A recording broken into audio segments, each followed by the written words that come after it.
आज का हमारा टॉपिक है ह्यूमन हार्ट। ह्यूमन हार्ट जो क्लास 10th में जो प्रक्रम के अंतर्गत एक टॉपिक आता है ह्यूमन हार्ट, श्वसन के अंदर आता है। तो इसको आज हम डिस्कस करेंगे कि ह्यूमन हार्ट कैसे काम करता है, क्या क्या होता है। तो देखिएगा, ह्यूमन हार्ट में 4 चैम्बर होते हैं। पहले सर्वप्रथम हम ह्यूमन हार्ट बनाएंगे। देखिएगा,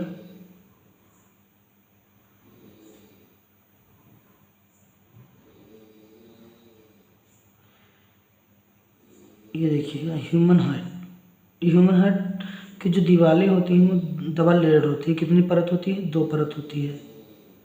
जब क्लास 11th में पढ़ेंगे कि ह्यूमन जो हार्ट है, ह्यूमन का दिल है, वो कितने परत का होता है? 2 परत का। ये बीच में विभाजिका है। क्या है? डिवाइडर, जो अशुद्ध और शुद्ध खून को मिलने से रोकती है। अशुद्ध और शुद्ध खून को मिलने से क्या करती है? रोकती है। ये है, तुम्हारे वाल्व लगे होते हैं इसमें।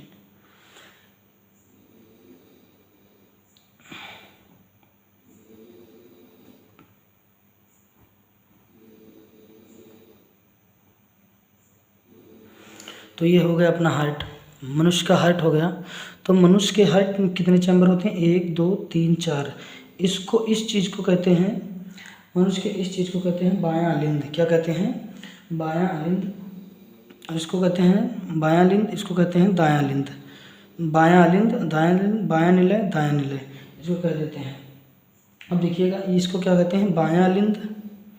तो इंग्लिश में क्या कहते हैं? राइट वेंट्रिकल, वेंट्रिकल, ऑरिकल और वेंट्रिकल होते हैं।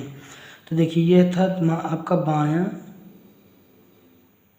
अलिंद, और ये क्या है? बायां निलय हो जाएगा, बायां निलय। इसको क्या कहेंगे? दायां अलिंद, दायां अलिंद, और इसको क्या कहेंगे? दायां निलय। तो आपको बता दें, ऑक्सीजनित रुधिर, ऑक्सीजनित रुधिर, ऑक्सीजनित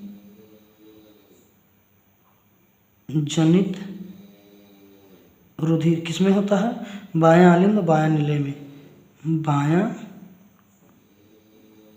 अलिंद प्लस बायां निलय में, इन दोनों में क्या होता है? ऑक्सीजनित रुधिर। ऑक्सीजनित रुधिर मतलब रुधिर में O2 के साथ रुधिर ऑक्सीजनित रुधिर कहलाता है। वी ऑक्सीजनित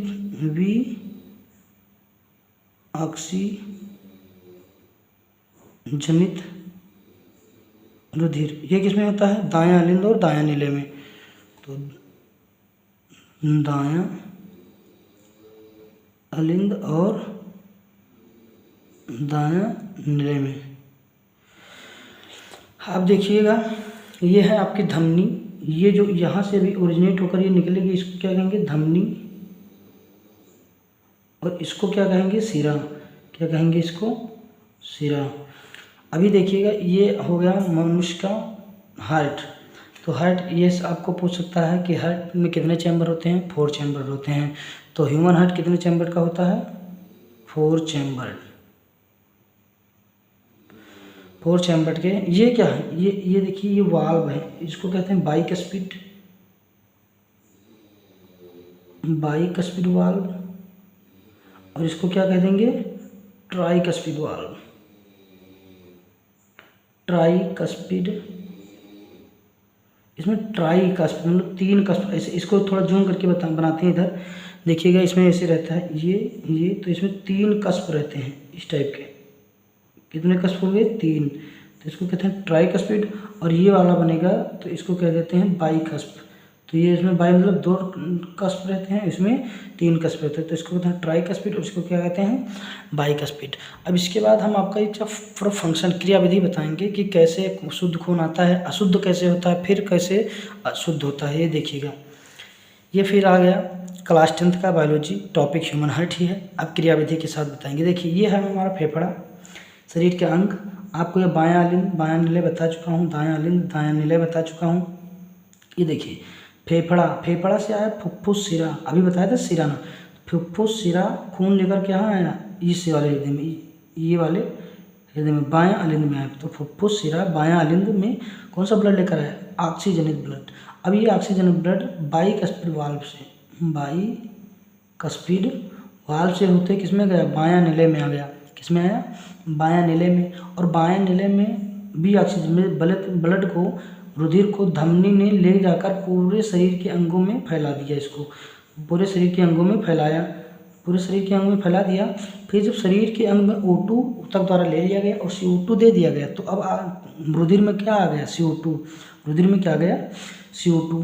तो CO2 रुधिर लेकर किस में आया, सिरा में आया। सिराएँ कौन सी है, ऑक्सीजनित। ये इसमें आता है V ऑक्सीजनित ब्लड, V ऑक्सीजनित रुधिर होता है इसमें। और इस नलिका में क्या होता है, ऑक्सीजनित रुधिर, ऑक्सीजनित रुधिर होता है। देखिएगा अभी V ऑक्सीजनित रुधिर आएगा, किसमें लेकर जाएगा, इसमें देखो दाएं अलिंद में लेकर जाएगा। अब दाएं अलिंद से फिर खून किसमें आएगा, ट्राइकस्पिड वाल्व से होते हुए, इसको क्या कहेंगे, ट्राइकस्पिड। ट्राइकस्पिड वाल्व से होते हुए किसमें आया, दायां निलय में आया। अब ये दायां निलय अशुद्ध खून को लेकर जाकर, मतलब V ऑक्सीजनित रुधिर को ले जाकर किसमें गया, फेफड़ों में। फेफड़ों में CO2 ले लिया जाएगा, O2 फिर इसी खून को दे दिया जाएगा। CO2 अपने नाक के माध्यम से बाहर निकाल दिया जाएगा, O2 फिर ले लिया जाता है। अब O2 फिर रुधिर में फिर कहाँ आ गया, O2। ये CO2 जो यहाँ पहुँचा वो CO2 बाहर हो जाता है, O2 अंदर होता है। O2 अंदर लेकर फिर फुफ्फुस सिरा किस में आ जाता है, बायां अलिंद में। तो ये क्रियाविधि हुई। तो आप देखिएगा अब इसमें वाहिकाएँ अपने शरीर में दो होती हैं, वाहिकाएँ मतलब जो वाहन करके ले जाती हैं। पहला होता है धमनी और दूसरा होता है सिरा।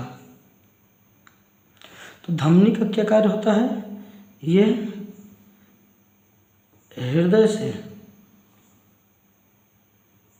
ऑक्सीजनित, हृदय से ऑक्सीजनित रुधिर ले जाकर शरीर के अंगों तक पहुंचाती है। अब सिरा का क्या काम है, सिरा का काम हो जाता है कि यह शरीर के अंगों से V ऑक्सीजनित मतलब ऐसा रुधिर जिसमें क्या हो, CO2 हो, कार्बन डाइऑक्साइड हो। यह शरीर के अंगों से V ऑक्सीजनित रुधिर इकट्ठा करके कहाँ लाती है, V ऑक्सीजनित रुधिर इकट्ठा करके कहाँ लाती है, दाएं अलिंद में, दाएं अलिंद में ले जाती है। अब देखिए ये हो धमनी सिरा। अब देखिए अपवाद क्या है इसमें, आपको देखिए दिखाई दे रहा होगा, एक फुफ्फुस धमनी और ये फुफ्फुस सिरा। फुफ्फुस धमनी और ये फुफ्फुस सिरा, इसको आप बहुत इंपॉर्टेंट करके याद रखिएगा। पेपर में पूछे जब भी धमनी का कार्य, तो धमनी का कार्य बताइएगा, यह हृदय से ऑक्सीजनित रुधिर ले जाकर शरीर के अंगों तक पहुँचाती है।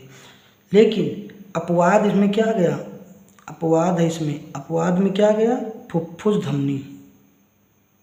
कौन सी धमनी, फुफ्फुस धमनी। ये क्या करती है, ये फुफ्फुस धमनी, सभी धमनियाँ ऑक्सीजनित खून लेकर जाती हैं, लेकिन फुफ्फुस धमनी ये V ऑक्सीजनित लेकर जाती है, V ऑक्सीजनित रुधिर लेकर, V ऑक्सीजनित रुधिर का वाहन करती है। रुधिर को, V ऑक्सीजनित रुधिर को कहाँ से ले जाती है, देखिएगा फुफ्फुस धमनी, V ऑक्सीजनित रुधिर दाएं अलिंद, अच्छा इकट्ठा करके दाएं अलिंद में ले जाती है, नहीं ये ले जाती है दाएं अलिंद में, सही है, ये दाएं अलिंद में ले जाती है। तो फुफ्फुस धमनी V ऑक्सीजनित रुधिर को कहाँ से ले जाती है, फुफ्फुस धमनी, ये देखिए दाएं निलय से, दाएं निलय से फेफड़े तक ले जाती है, फेफड़े तक ले जाती है। ये हो गया अपवाद। इसमें अपवाद क्या होगा, इसमें अपवाद हो गया फुफ्फुस सिरा। ये देखिएगा फुफ्फुस सिरा आपका, ये सभी सिराएँ जो हैं बी ऑक्सीजन खून लेकर जाती हैं, लेकिन क्या हो गया फुफ्फुस सिरा, फुफ्फुस सिरा क्या हो गया, एक अपवाद हो गया। फुफ्फुस सिरा, फुफ्फुस सिरा क्या करता है, यह ऑक्सीजनित ब्लड, यह ऑक्सीजनित रुधिर फेफड़े से लाकर बायां लिंग में छोड़ती है। तो जब भी फुफ्फुस सिरा का कार्य पूछे तो ये लिखिएगा, फुफ्फुस धमनी के कार्य पूछे तो ये लिखिएगा, लेकिन अगर केवल धमनी पूछा है तो ये कार्य लिखिएगा, और सिरा का कार्य पूछा है तो केवल ये लिखिएगा। ये दोनों अपवाद हैं। और इसी के साथ ये आपका लंग्स हार्ट और शरीर के अंग के बीच में खूनों का आदान प्रदान कैसे होता है, कैसे खून भी ऑक्सीजनित होते हैं, कैसे ऑक्सीजनित हो जाते हैं, ये आपको बहुत बढ़िया से बता दिया। आप तैयार रखिएगा। इसी के साथ धन्यवाद।